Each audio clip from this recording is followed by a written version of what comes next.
کل بھی ہم اپنے پروگرام میں یہ بات کر رہے تھے کہ یہ اس سے بہت ڈپینڈ کرتا ہے کہ جو ریپرزینٹیٹیوز ہیں دونوں سائڈس کی ان کی اتھارٹی کیا ہے اور ان کی سے کتنی ہے, وہ کیا پیغام اپنی لیڈرشپ کے پاس پہنچاتے ہیں. لیکن جو فیض الہی کی گھر کے باہر ہوا اس کے بعد سے یہ بالکل اس کے امکانات ختم نہیں ہوتے کہ اپوزیشن جب چاہے وہ کہہ سکے کہ ہم مذاکرات کا حصہ نہیں بننا چاہتے. لیکن یہ کہہ دینا کہ لانگسٹ مارچ کریں گے, تاریخ قسم سے بڑا مارچ ہوگا, اس سے کیا ہوگا, اس سے کیا ہوتا رہا ہے.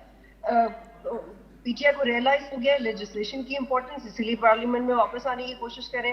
پی ٹی آئی کو ریئلائز ہوا ہے کہ بات چیت کتنا ضروری ہے, تو پھر بات بھی کر رہے ہیں. اور لیکن مسئلہ یہ ہے کہ اس میں جو حکومت کی زیادہ رسپانسبلٹی ہے, لیکن جس طرح کے اقدامات گورنمنٹ لے رہی ہے, میں اس میں زیادہ گورنمنٹ کو قصوروار ٹھہراؤں گی, اس سے آپ نہیں سمجھ سکتے کہ مذاکرات کامیاب ہوں گے. ٹھیک ہو گیا. ٹھیک ہے بطول, آپ سمجھتی ہیں کہ رسپانسبلٹی جو ہے وہ حکومت کی زیادہ ہے اور آپ نہیں سمجھتی. ترین صاحب, مجھے آپ بتائیے گا آپ کا اس پر کیا کامنٹ ہے. جیسے بطول نے بھی کہا کہ رسپانسبلٹی زیادہ جو ہے وہ حکومت کی بنتی ہے, آپ سمجھتے ہیں ایک بار پھر سے پی ٹی آئی نے لانگ مارچ کا فیصلہ کیا ہے, درست ہے؟ میری آواز آ رہی ہے آپ کو؟ جی جی سر, آ رہی ہے. دیکھیں میں آپ کو کروں, بات یہ جب مذاکرات ہوتے ہیں نا, مذاکرات دھمکیوں پہ نہیں ہوتے کہ جی اگر مذاکرات نہیں ہو تو ہم جو ہے وہ لانگ مارچ کرنا شروع کر دیں گے. یہ جو پی آئی والے ہیں یہ لانگ مارچ کی طرف دھمکیاں دے سکتے ہیں. ان کے لانگ مارچ تو پہلے بھی حکومت نے دیکھے ہوئے ہیں. کون سے لانگ مارچ انہوں نے کہا کہ کوئی حکومت گرا دی ہے, 25 لاکھ لے کے آئیں گے, 30 لاکھ لوگ لے کے آئیں گے, اس طرح مسائل حل نہیں ہوں گے.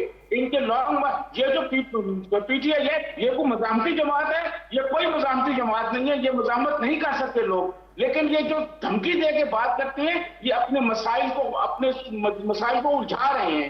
میں یہ سمجھتا ہوں کہ مذاکرات چلنے چاہیے, حکومت کو بڑا دل کرنا چاہیے, لیکن اپوزیشن کو بھی بڑا دل کرنا چاہیے اور بیٹھ کے ٹیبل نہیں چھوڑنا چاہیے, ٹیبل پہ مذاکرات کرنے چاہیے. اگر پہلے ہی آپ دھمکیاں دینا شروع کر دیں گے تو نتائج کیسے نکلیں گے؟ آپ نے 2-3 لوگوں کے نام لیے کہ خواجہ آصف صاحب نے کہا, جاوید لطیف, یہ جو سیکنڈ لیڈرشپ یہ بات کرتی رہتی ہے. چودھری اعتزاز احسن صاحب کیا کچھ نہیں کہتے نون لیگ کے بارے میں, کیا پیپلز پارٹی نے اتحاد چھوڑ دیا ہے؟ فیصلہ بڑی لیڈرشپ کرتی ہے. میں یہ سمجھتا ہوں یہ جو مذاکرات ہیں ان کی صفاقت بڑی لیڈرشپ کے پاس جائے گی اور بڑی لیڈرشپ فیصلہ کرے گی. لیکن پی ٹی آئی اگر پہلے یہ کہنا شروع کر دے گی کہ جی ہم لانگ مارچ کرنا شروع کر دیں گے, بھائی لانگ مارچ تو پہلے آپ نے کیا, پہلے کیا کر لیا اس حکومت کا, اور پاکستان میں لانگ مارچ سے کون سی حکومتیں گرتی ہیں؟ تو مسائل بہت زیادہ ہیں, ان کو ٹیبل پر بیٹھ کے حل کرنا چاہیے. ٹھیک ہے, ٹیبل ٹاک ہونی چاہیے. ٹھیک ہے شعیب شاہین صاحب, مجھے آپ بتائیے گا, اب دیر از اے پاسبلٹی کہ جو مذاکرات ہیں وہ ناکام ہوتے ہیں, تو بعض تجزیہ کاروں کی یہ بھی رائے ہے کہ فیصلہ آئے گا اور ہو سکتا ہے سپریم کورٹ کا, اور وہ فیصلہ خلاف آئے گا. تو پھر حکومت کے پاس کیا آپشنز ہے قانونی اور کیا حکمت عملی ہو سکتی ہے؟ دیکھیں میں اس کو 2 مختلف انداز میں دیکھتا ہوں. ایک تو یہ کہ ایک طرف مذاکرات جاری ہیں اور دوسری طرف وہ دھڑوں میں تقسیم ہو گئی ہے مسلم لیگ نون. جو شین گروپ کے ساتھ کے لوگ ہیں وہ مذاکرات کے حامی نظر آ رہے ہیں. جو نون لیگ یعنی نواز کے قریب کے لوگ ہیں, مریم نواز, آصف اور آپ جاوید لطیف, ان کے اگر آپ اسٹیٹمنٹ سنیں تو وہ اس کے مذاکرات کے حق میں نہیں ہے. اب 2 آپشن ہیں, یا مذاکرات کامیاب ہوں گے یا ناکام ہوں گے. اگر تو مذاکرات کامیاب ہوتے ہیں پھر تو یہ فائدہ ڈائریکٹ جائے گا مسلم لیگ نون کو, کیونکہ ان کی لیڈرشپ بچ جائے گی نااہلی سے, ان کی لیڈرشپ بچ جائے گی اقتدار کے کھونے سے.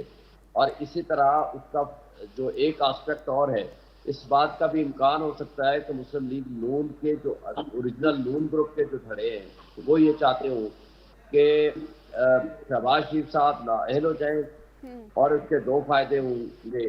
ایک یہ ہے کہ مریم نواز کو اس کی لیڈرشپ مل جائے, اور دوسرا فائدہ یہ ہوگا کہ ان کو ایک سیاسی قیادت مل جائے. جبکہ چین گروپ کے لوگ شاید یہ چاہتے ہوں کہ مذاکرات کامیاب ہو جائیں. اس لیے اب 2 آپشن ہیں. سپریم کورٹ اب یہ تو ہو نہیں سکتا کہ وہ یہ کہہ دے کہ ٹھیک ہے مذاکرات بھی کامیاب نہیں ہوئے اور ہم چپ کر کے گھر میں بیٹھے ہوئے ہیں, ہم اپنی ججمنٹ کو امپلیمنٹ نہیں کرائیں گے, اور ہمارا کوئی ہم نہیں نہ تو کنٹمپٹ آف کورٹ نوٹس جاری کریں گے نہ ہی ان کو ہم نااہل کریں گے. ظاہر ہے یہ تو ہو نہیں سکتا. دوسرا الٹرنیٹیولی یہی آپشن اویلیبل ہے کورٹ کے پاس کہ وہ ان کے خلاف ایکشن لے, اور ایکشن سب سے امپورٹنٹ جو ہے وہ کنٹمپٹ آف کورٹ ہی بنتا ہے. تو جو چیف ایگزیکٹو ہے وہیں سے سٹارٹ ہوگا, کیبنٹ تک آئے گا میٹر اور آگے چلے گا. تو اس لیے یہ 2-3 دن اگلا جو اسپیشلی کل کا جو دن ہے وہ بہت اہم ہے. لیکن اس کے ساتھ اگر کوئی اور چیز ایک اور آسپیکٹ بھی اگر آپ مد نظر رکھیں, یعنی جس دن مذاکرات ہو رہے ہیں اسی رات کو پرویز الہی کے گھر میں دھاوا بولا جاتا ہے, اور جس طرح اور جس انداز میں دھاوا بولا جاتا ہے وہ بڑا اہم ہے. یعنی لیکن حکومت کہہ رہی ہے کہ اس کو اس بات کا علم ہی نہیں ہے. حکومت کہتی ہے سر کہ ان کو اس بات کا علم نہیں ہے. میں وہی کہہ رہا ہوں نا, 8 گھنٹے تک نہ وفاقی حکومت کو اس کا علم ہوا, نہ تو انٹرم سیٹ اپ کو اس کا علم ہوا. تو پھر تو وہ جو کیا کہتے ہیں اور لائن کٹ گئی کی طرف جانا پڑے گا کہ 77 میں جب مذاکرات ان کے کامیاب ہو گئے تھے اس وقت کیا فیصلہ ہوا تھا اور بات کو مارشل لا لگ گیا تھا. تو ہمیں اس طرف بھی پھر سوچنا پڑے گا کہ کون لوگ مذاکرات کے حامی نہیں ہیں, کون نہیں چاہتے کہ مذاکرات ہوں اور کون چاہتے ہیں کہ مذاکرات نہ ہوں.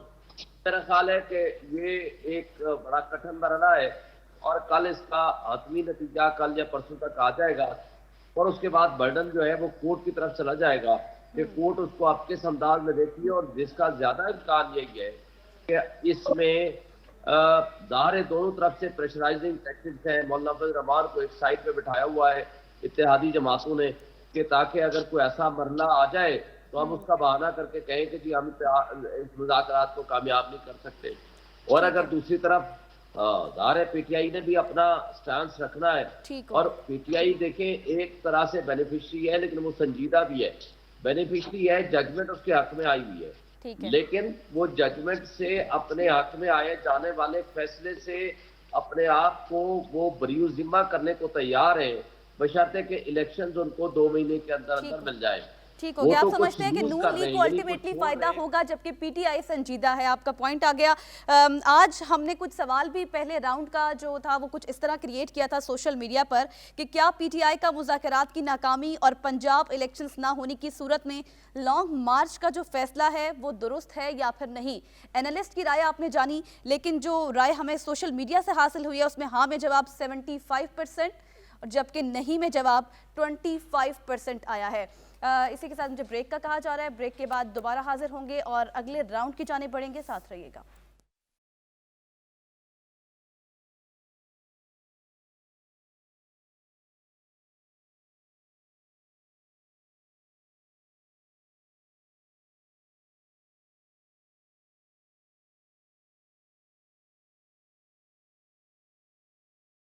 Welcome back after the break. اور بریک کے بعد ہم بات کریں گے شاہد حقان عباسی صاحب نے ایک خطاب کیا ہے تقریب سے, اور انہوں نے کہا کہ 20 ارب روپے کی کرپشن ہوئی ہے پنجاب میں آٹے کی تقسیم کے دوران. ساتھ ہی ساتھ وہ یہ کہہ رہے ہیں کہ غریب کو کیا ملا جس کے لیے 84 ارب روپے خرچ کیے گئے. انہوں نے یہ بھی کہا کہ جن لوگوں کی اہلیت نہیں وہ آج لیڈر بنے بیٹھے ہیں.